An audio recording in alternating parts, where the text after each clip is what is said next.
Guys, আসসালামু আলাইকুম। আজকে আমি তোমাদেরকে করে দেখাবো খাপসা রাইস।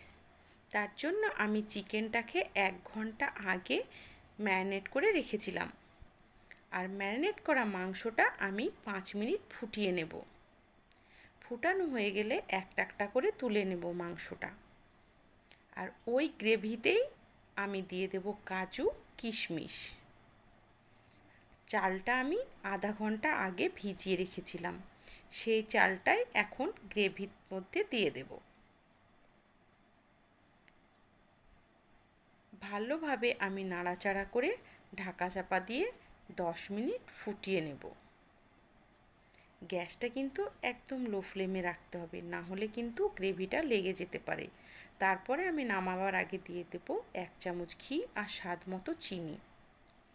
দেখো কত সুন্দর ঝরঝরে হয়ে গেছে, আর খেতেও কিন্তু খুব টেস্টি হয় এই খাপসা রাইসটা।